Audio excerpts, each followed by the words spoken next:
Hi friends, welcome to Saranya kitchen. எல்லோரும் எப்படி இருக்கீங்க ஃப்ரெண்ட்ஸ்? இப்போ வந்து டுடே லஞ்ச் ரெசிபி தான் பார்க்க போகிறோம். லஞ்சினா சாம்பார் சாதம், தயிர் சாதம், வெங்காய பக்கோடா. அது வந்து அப்படியே செய்ய போகிறோம் ஃப்ரெண்ட்ஸ். என்னென்ன செய்யலான்னு என்னென்னு பார்க்கலாம். வாங்க வீடியோக்குள்ளே போகலாம்.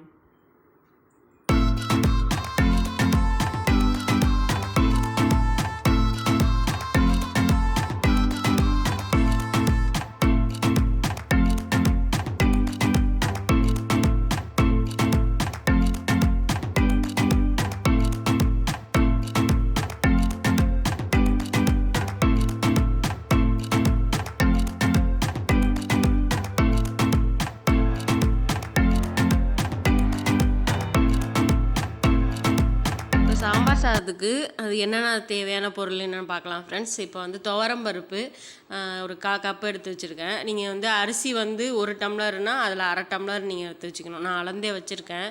அப்புறம் வெங்காயம் பொடுசாக நறுக்கி வச்சுருக்கேன். அப்புறம் கேரட்டு, ஜவுச்சவு, கடுகு, சீரகம், பெருங்காயம், நெய் கொஞ்சோண்டு ஒரு 2 ஸ்பூன் நெய் ஊற்றிக்கிங்க, ரொம்ப ஊற்ற வேண்டாம்.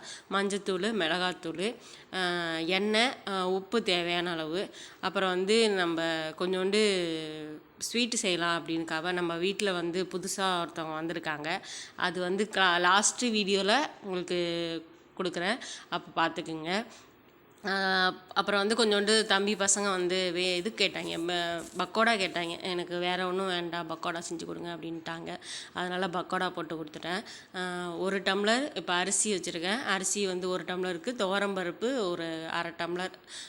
ஈக்குவலாக எடுத்திங்கன்னா கொஞ்சம் பருப்பு வந்து நிறையா இருக்கிற மாதிரி இருக்கும். இது வந்து கொஞ்சம் கரெக்டாக இருக்கும், அரிசிக்கும் பருப்புக்கும் கரெக்டாக இருக்கும். இதை வந்து அரிசி களைஞ்சி நல்லா கொஞ்சம் ஒரு 10 நிமிஷம் ஊற வச்சுட்டு வந்துடலாம். அதுக்கப்புறம் நம்ம ஊற வச்சுட்டு குக்கரை போட்டு தாளிச்சிட்டோம்னா கரெக்டாக இருக்கும் ஃப்ரெண்ட்ஸ். இப்போ வந்து குக்கர் வச்சுட்டேன். குக்கரில் நீங்கள் வச்சுக்கலாம், இல்லை ஒரு ஏனத்தில் வச்சு கூட தம்மில் வச்சு அப்படி கூட செஞ்சுக்கலாம்.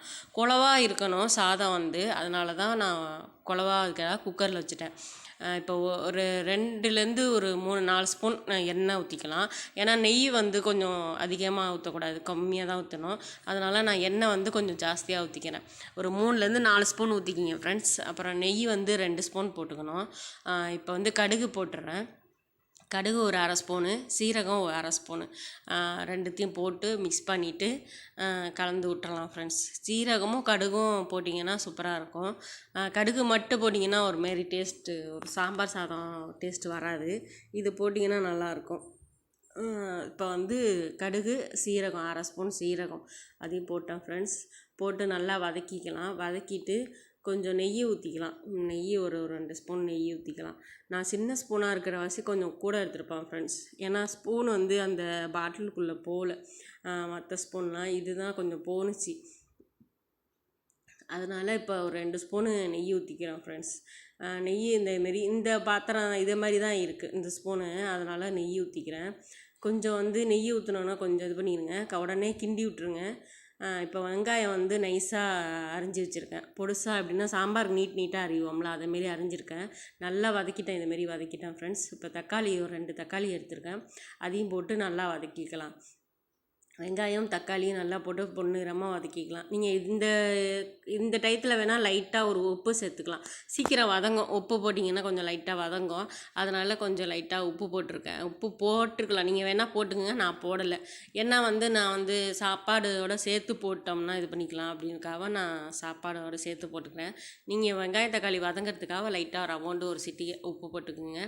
நல்லா வதக்கி ஃபுல்லாக வதக்கிட்டு லைட்டாக நல்லா பொன்னிறமாக வதக்கிடுங்க. அந்த வெங்காயம் தக்காளி பச்சை வடை போயிடணும். இப்போ வந்து நம்ம வந்து எண்ணெய், கடுகு, நெய் ஊற்றி கடுகு, சீரகம், வெங்காயம் தக்காளி நல்லா போட்டு பரட்டி வச்சுருக்கோம். கருவேப்பிலை இல்லை, சரியாக போயிட்டு கட்டுன்னு ஞாபகம் வந்தது. அப்புறம் தம்பியை போய் கடைக்கு போய் வாங்கிட்டு சொல்லிட்டேன். அப்புறம் வந்து ஜவுச்சவு, கேரட்டு போட்டு அதையும் பச்சை ஸ்மெல் போன பிறகு நல்லா ஃபுல்லாக வதக்கிக்கணும். ஏன்னா வெங்காயம் தக்காளி பச்சை ஸ்மெல் போயிட்டு இப்போ காய்கறி தான் பச்சை ஸ்மெல் போகணும். வெங்காயம் தக்காளி வந்து நம்ம முன்னாடியே வதக்கிட்டோம் நல்லா.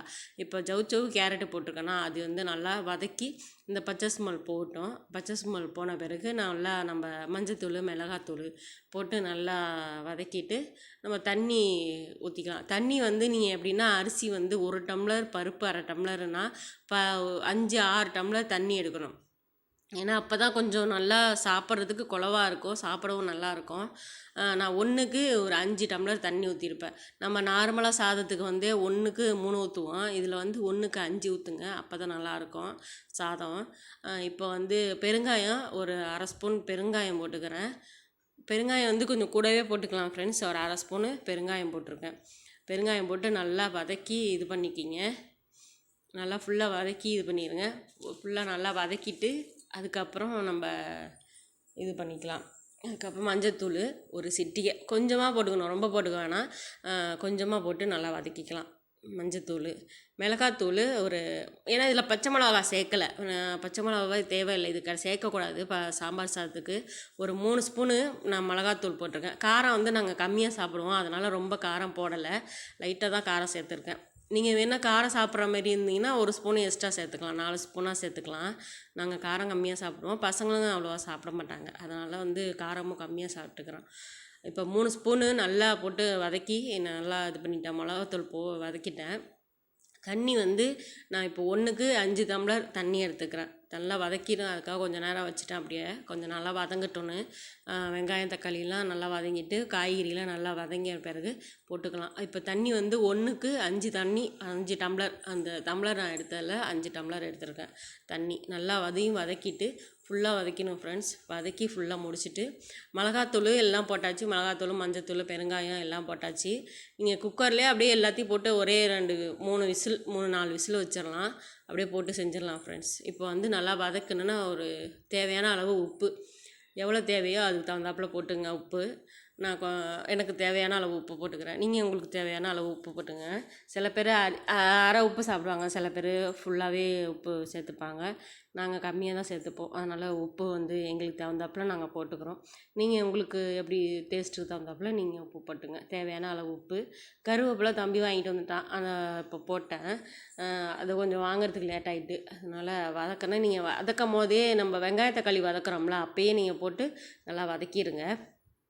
ஃபுல்லாக வதக்கி விட்டுட்டு இது நல்லா தண்ணி வந்து பபுள்ஸ் வரணும் ஃப்ரெண்ட்ஸ். நல்லா சுற்றி பபுள்ஸ், இந்த பாருங்க சுற்றி பபுள்ஸ் வந்துட்டு பாருங்கள், நல்லா அதேமாரி வரணும். நல்லா சுற்றி நல்லா பபுள்ஸ் வருது பாருங்கள், அதேமாரி வந்து அரிசி வந்து போட்டலாம்.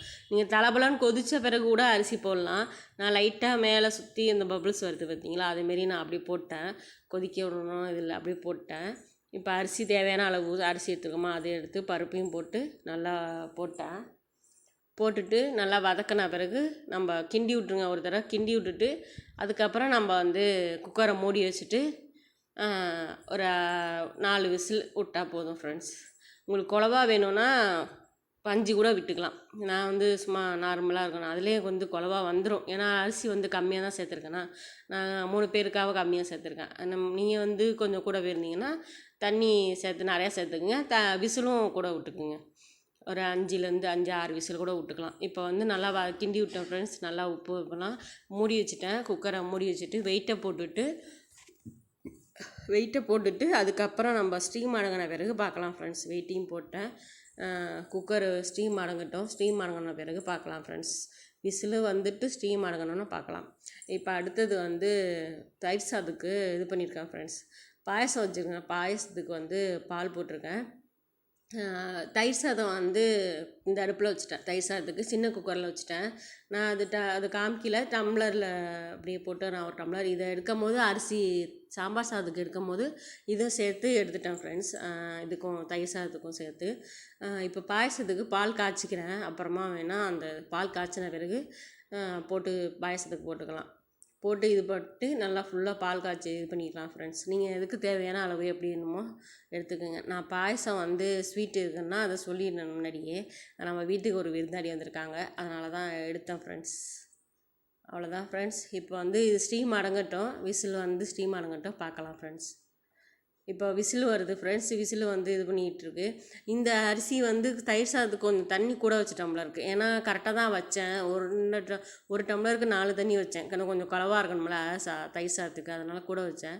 அப்புறம் மறுபடியும் 1/2 டம்ளர் ஊற்றிட்டோம்ல இருக்குது, மறுபடியும் எடுத்தேன், 1/2 டம்ளர் வேணான்ட்டு வச்சுட்டேன், மறுபடியும் ஊற்றிட்டோம்ல இருக்குது. அதனால் தண்ணி குக்கர்லேருந்து மேலே தண்ணி வருது பாருங்கள். சரின்ட்டு ஆஃப் பண்ணிட்டேன், மறுபடியும் அப்புறம் ஆஃப் பண்ணிட்டேன். சரி வேண்டாம், இது சரியாக வராது அப்படின்ட்டு ஆஃப் பண்ணிட்டேன். அவ்வளோதான் ஃப்ரெண்ட்ஸ். இதை வந்து எப்படி என்னான்னு பார்க்கலாம். குக்கரில் ஆஃப் பண்ணிவிட்டு அதுக்கு தகுந்தாப்பில் பார்க்கலாம். இப்போ பக்கோடா செய்கிறதுக்கு பார்க்கலாம் ஃப்ரெண்ட்ஸ். இப்போ வந்து வெங்காய பக்கோடா வந்து எப்படின்னா அந்த இது இருக்குல்ல பச்சி மிஸ் மாவு அதான் எடுத்திருக்கேன். இப்போ வெங்காயம் வந்து ஒரு 4 வெங்காயம் எடுத்திருக்கேன். அந்த தோல்லாம் எடுத்துகிட்டு வெங்காயத்தோல் எடுத்துகிட்டு வச்சுருக்கேன், அரிஞ்சு வச்சுக்கலாம்.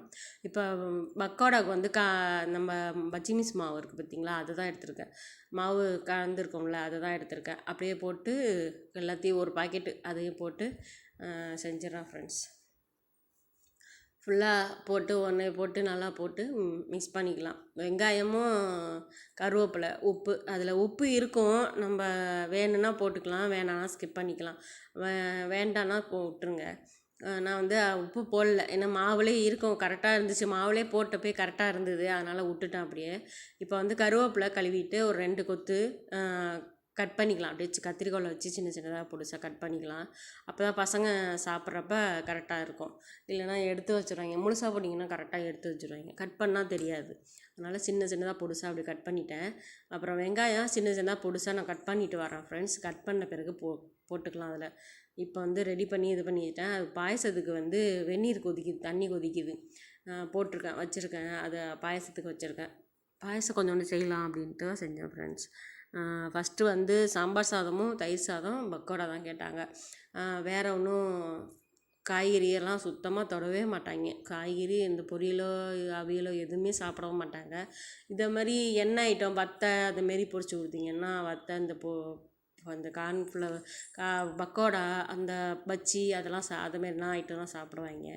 அதனால தான் என்ன பண்ணேன், சரி தொட்டுக்கு இதுமாரி வேணாம் பக்கோடா சாப்பிட்லாம் அப்படின்ட்டு பக்கோடாவே தொட்டுட்டு சாப்பிட்டோம் ஃப்ரெண்ட்ஸ். பக்கோடாவை தொட்டுட்டு சாப்பிட்டோம். அவ்வளோதான் ஃப்ரெண்ட்ஸ். இப்போ பாயசத்துக்கு தண்ணி கொதிக்குது, பாயசத்தை போட்டுட்டோம். இப்போ வந்து வெங்காயம் அரிஞ்சிட்டு வந்துட்டேன். வெங்காயம் பொடுசாக அப்படியே கட் பண்ணி அப்படியே உதுத்து விட்டுக்கலாம். வெங்காயம் நைஸாக அரியும் போதே அப்படியே உதுத்து விட்டுக்குங்க. உதுத்து விட்டுட்டு நல்லா மிக்ஸ் பண்ணிவிட்டு தண்ணி தேவையான அளவு நல்லா பிசைஞ்சு விட்டு கலந்து விட்டுட்டு தேவையான அளவு தண்ணி ஊற்றிக்கிங்க. ரொம்ப தண்ணி ஊற்றக்கூடாது, ஏன்னா பச்சி போடுற மாதிரி ரொம்ப தண்ணி கொஞ்சம் கெட்டியாக தான் இருக்கணும், நம்ம எடுத்து போடுற மாதிரி இருக்கணும். பிசைஞ்சு வச்சுருக்கேன் ஃப்ரெண்ட்ஸ். அப்போ பார்க்கலாம். பாயசத்துக்கு வந்து ஜீனி போட்டுக்கலாம். ஒரு 2 டம்ளர் ஜீனி போட்டுக்கோங்க. நாங்கள் ஸ்வீட் அதிகமாக சாப்பிடுவோம், அதனால் நாங்கள் ஸ்வீட்டு கொஞ்சம் 2 டம்ளர் போட்டிருக்கேன். நீங்கள் ஸ்வீட்டு கம்மியாகவோ கூடவோ போட்டுக்கோங்க. இப்போ ஒரு சேமியாவுக்கு நான் 2 டம்ளர் ஜீனி போட்டிருக்கேன். கரெக்டாக இருந்தது ஃப்ரெண்ட்ஸ். பால்லாம் கொஞ்சம் ஊற்றினோன்னே எல்லாமே கரெக்டாக இருந்தது. இப்போ அப்படியே இருக்கட்டும், ஜீனி போட்டேன் கொஞ்சம் இருக்கட்டும். அப்போ வந்து பக்கோடாவுக்கு எண்ணெய் போட்டுடுறேன் ஃப்ரெண்ட்ஸ். ஃபுல்லாக எண்ணெய் தேவையான அளவு ஊற்றிக்கிங்க. இதில் வந்து எண்ணெய் அப்படியே ஊற்றிக்கிட்டே இருக்கேன், கைட்டலை அப்படியே ஊற்றுறேன். அதனால் கொஞ்சம் டிலே ஆகுது. அப்படியே ஊற்றிக்கிட்டு இது பண்ணிகிட்ருக்கேன் ஃப்ரெண்ட்ஸ். அப்படியே கொஞ்சமாக உங்களுக்கு தேவையான அளவு எண்ணெய் ஊற்றிக்கிங்க. கொஞ்சமாக ஊற்றிக்கிங்க, ரொம்ப எண்ணெய் சட்டியில் பார்த்து நிதானமாக செய்யணும் ஃப்ரெண்ட்ஸ். எண்ணெய்னா மேலே தெளிக்காமல் பொறுமையாக செய்யுங்க. எண்ணெய் சட்டியில் இருக்கும்போதே எப்பொழுதுமே நீங்கள் கவனமாக இருக்கணும், ஒரு சமயம் போல் இருக்காது. அதனால் பட்டாருன்னு தெரிச்சிடும். ஏன்னா ஒரு வாட்டி எனக்கு பூரியோ என்னமோ போட்டப்போ டப்புன்னு தெரிச்சிருச்சு எண்ணெய். அப்படி தண்ணியோடு இருந்திருக்கு, நான் கவனிக்காமல் அப்படியே போட்டுட்டேன் எப்பொழுதும், அது தப்புன்னு தெளிச்சிருச்சு. இப்போ வந்து நான் மாவு ரெடி பண்ணி வச்சுருக்கேன் ஃப்ரெண்ட்ஸ். அதை வந்து அப்படியே உருண்டை சின்ன சின்னதாக கிள்ளி போட்டுக்கலாம். நீங்கள் உருண்டை கூட அப்படியே பக்கோடாவோட உருண்டையாக அப்படி கூட போண்டா மாதிரி போடலாம். நான் சும்மா பக்கோடா மாதிரி ஊற்றி அப்படியே கிள்ளி சின்ன சின்னதாக போட்டு இது பண்ணிடுறேன் ஃப்ரெண்ட்ஸ். இதுமாரி போடுறேன்னா அதுமாரி போட்டுக்கலாம். அவ்வளோதான் ஃப்ரெண்ட்ஸ். இது வந்து லைட்டாக வெந்த பிறகு பார்க்கலாம். நல்லா கொஞ்சம் கொஞ்சமாக போட்டேன், இது வெந்துருச்சு பாருங்கள். ஒரு தடவை பிரட்டி எடுத்துட்டேன், 2வது தடவை போட்டு நல்லா பிரித்து எடுத்துட்டேன் ஃப்ரெண்ட்ஸ். கொஞ்சமாக செத்த நேரம் தான் ஃப்ரெண்ட்ஸ். எண்ணெய் வந்து நம்ம கம்மியாக தான் ஊற்றிருக்கோம், அதனால் ரொம்ப ஊற்றலை, நம்ம கம்மியாக தான் யூஸ் பண்ணியிருக்கோம். அதனால் அப்படியே சீக்கிரம் வெந்துடும். டப்புன்னு எடுத்து போட்டு நீங்கள் வச்சு எடுத்துடலாம். எண்ணெய் வந்து ஊற்றிட்டிங்கன்னா எண்ணெய் சூடு நல்லா வந்துட்டு அவளே போதும் ஃப்ரெண்ட்ஸ். சீக்கிரம் போட்டு எடுத்துடலாம். செத்த நேரம் தான் ஆகும், ரொம்ப நேரம் கூட ஆகாது. அப்படியே போட்டு எடுத்துடலாம் ஃப்ரெண்ட்ஸ், கிடுகிடுன்னு. அவ்வளோதான் ஃப்ரெண்ட்ஸ், போட்டு எடுத்துட்டேன். ஒரு இதை போட்டு எடுத்தாச்சு. நல்லா வெந்துருச்சு ஃப்ரெண்ட்ஸ். நல்லா கிடுன்னு போட்டேன். 2வது தடவையும் போட்டேன் ஃப்ரெண்ட்ஸ். ஒரு தடவை போட்டு எடுத்துட்டேன், 2வது தடவையும் போட்டு இதுமாரி சின்ன சின்னதாக கிள்ளி போட்டேன் ஃப்ரெண்ட்ஸ். நம்ம எப்படி வேணாலும் போட்டுக்கலாம். நீங்கள் போண்டா மாரி போட்டுக்கலாம், இல்லை வெங்காயம் பக்கோடா மாரி இருக்குல்ல, அதை கூட உதுத்து கூட நல்லா ஃபுல்லாக போட்டுப்பாங்க, அதை கூட போட்டுக்கலாம். அப்புறம் வந்து பாயசம் ரெடி ஆகிடுச்சு ஃப்ரெண்ட்ஸ். பாயசத்துக்கு லைட்டாக தேவையான அளவு லைட்டாக உப்பு, ஒரு சிட்டிகை ஸ்வீட்டு தூக்கி கொடுக்கறதுக்காக இப்போ உப்பு போடுறோம். அப்புறம் பால் போடுறோம் ஃப்ரெண்ட்ஸ். பால் போட்டுட்டு கொஞ்சோண்டு பால் போட்டு ஊற்றிக்கிறோம் ஃப்ரெண்ட்ஸ். உப்பு போட்டுட்டு கொஞ்சம் லேட்டாக கொஞ்சம் தண்ணி ஊற்றிட்டு அதுக்கப்புறம் பால் ஊற்றுங்க. உடனே ஊற்றிடாதீங்க பால், ஏன்னா நான் உடனே அவ்வளோதான் ஃப்ரெண்ட்ஸ். பால் ஊற்றிட்டு 2 ஏலக்காய் தட்டி போட்டேன். ஏலக்காய் வந்து எடுக்க முடில, வீடியோ எடுக்காமல் விட்டான், வச்சுருந்தான் தம்பி, வீடியோ ஆன் பண்ணாமல் விட்டுட்டான். அதனால் என்ன பண்ணிவிட்டு டெலீட் ஆகிட்டு வீடியோவும் இதாகிடுச்சு. சரின்னு அதை எடுக்கலை, அந்த இது மட்டும் போயிடுச்சு. இப்போ வந்து நெய் ஊற்றிட்டேன் ஃப்ரெண்ட்ஸ். உங்களுக்கு 1 ஸ்பூனோ 1.5 ஸ்பூனோ நெய் ஊற்றிக்கிங்க. நெய் ஊற்றிட்டு முந்திரி பருப்பு ஒரு 4-5 முந்திரி பருப்பு எடுத்துருக்கேன். முந்திரி பருப்பு போட்டுக்கலாம். முந்திரி பருப்பு உங்களுக்கு தேவையான அளவு முந்திரி பருப்பு போட்டுங்க. நான் ஒரு 4-5 முந்திரி பருப்பு எடுத்துருக்கேன். அதை போட்டு நல்லா வதக்கி விட்டுட்டு முந்திரி பருப்பையும் போட்டு இது பண்ணிடலாம் ஃப்ரெண்ட்ஸ். அப்போ வந்து நெய் வந்து ஏன்னா இப்படி போட்டிருக்கேன்னா, நெய் வந்து இந்த ஸ்பூனால் வச்சுருக்கேன். அது மற்ற ஸ்பூன் வந்து உள்ளே போக மாட்டேங்குது. பெரிய ஸ்பூன்லாம் நம்ம சாப்பிடுவோம்ல, அந்த ஸ்பூன் வந்து உள்ளே போக மாட்டேங்குது. அதனால் சின்ன ஸ்பூனாக போட்டேன், அதுதான் உள்ளே போகுது. அதுக்காக அப்படி அந்த ஸ்பூனை எடுத்திருக்கேன். இப்போ வந்து முந்திரி பருப்பு ஒரு எடுத்துருக்கேன் ஃப்ரெண்ட்ஸ். சின்ன சின்ன பொடிசாக உடச்சி போட்டிருக்கேன், அதையும் போட்டுக்கலாம்.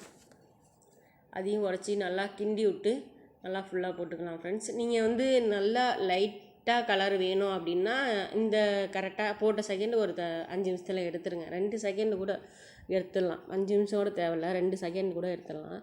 உங்களுக்கு நல்லா டார்க் இதாக வேணும் அப்படின்னா, நல்லா திக்காக வேணும் அப்படின்னா இந்த கரெக்டான இந்த இதில் எடுத்துக்கலாம். ஏன்னா வந்து நாங்கள் கொஞ்சம் சாப்பிடும் போது மொறுமொறுப்பு வரணும்ல, அது எண்ணெயில் போட்டால் தான் அந்த மொறுமொறுப்பு வரும். அதுக்காக தான் கொஞ்சம் லேட்டாக தான் எடுத்தேன் நான். கிண்டி விட்டேன் ஃப்ரெண்ட்ஸ். அவ்வளோதான். தயிர் சாதத்துக்கு வந்து இப்போ தயிர் ஊற்றிக்கலாம். தயிர் சாதம் சொல்லியிருந்தாங்களா, அதனால பசங்க சொல்லியிருந்துங்க. தயிர் வச்சுருக்கேன், தயிர் போட்டுக்கலாம். நீங்கள் வீட்டில் உர ஊற்றுன தயிர் இருந்தால் வச்சுக்கிங்க.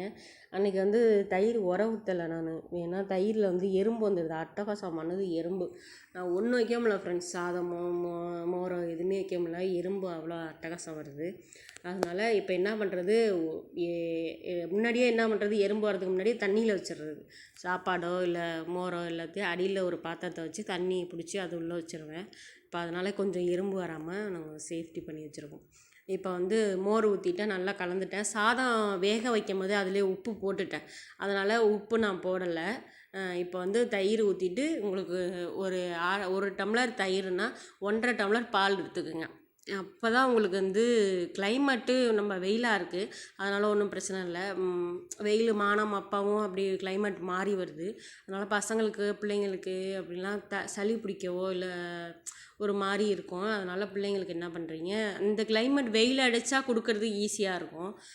கிளைமேட் மாறி மாறி வருதில்ல, அதனால் கொஞ்சம் தயிர் வந்து கம்மியாகவும் பால் அதிகமாக சேர்த்து தாளித்து கொடுத்தீங்கன்னா ஒன்றும் பண்ணாது.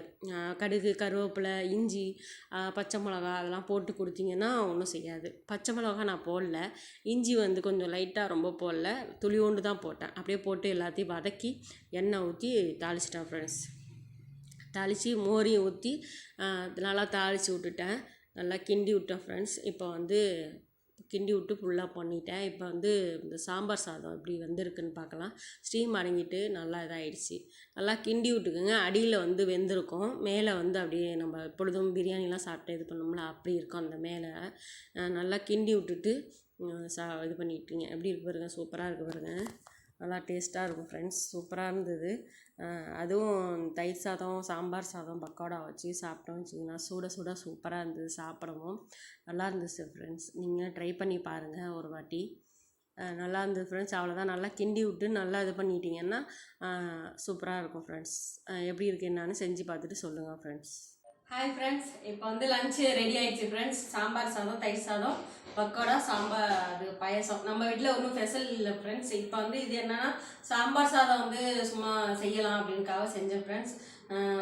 பாயசம் வந்து பக்கோடா வந்து எப்படின்னா நம்ம வீட்டில் வந்து புது விருந்தாடி வந்திருக்காங்கன்னு சொன்னாங்க, அது வந்து யூடியூப் ஸ்டாண்டு தான் ஃப்ரெண்ட்ஸ். அது வந்து ரொம்ப நாளாக ஆச்சு, நான் ஒன்று வாங்கி வச்சுருந்தேன், அது உடஞ்சிருச்சு. அப்புறம் மறுபடியும் வீடியோ போடாமே இருந்தது. இப்போ பசங்களை ஸ்கூல் திறந்துட்டு ஓப்பன் பண்ணிட்டாங்க, அதனால தான் சரி ஸ்டாண்டு வாங்கலாம் அப்படின்னுக்காக ஸ்டாண்டு வாங்கினோம் ஃப்ரெண்ட்ஸ். இப்போ வந்து அதுக்காக தான் கொஞ்சம் ஸ்வீட் செய்யலாம் அப்படின்னுக்காக ஸ்வீட் செஞ்சேன் ஃப்ரெண்ட்ஸ். அவ்வளோதான் ஃப்ரெண்ட்ஸ். இந்த வீடியோ பிடிச்சிருந்தா லைக் பண்ணுங்கள், ஷேர் பண்ணுங்கள், கமெண்ட் பண்ணுங்கள். மறக்காம சப்ஸ்கிரைப் பண்ணிட்டு பெல் நமக்கு ஆள் கொடுத்தீங்கன்னா நாங்கள் போகிற வீடியோஸ் நோட்டிஃபிகேஷனாக வந்துகிட்டே இருக்கும். என் வீடியோ மிஸ் பண்ணாமல் பார்க்கலாம். டேக் கேர், பாய். நெக்ஸ்ட் வீடியோ சந்திக்கலாம்.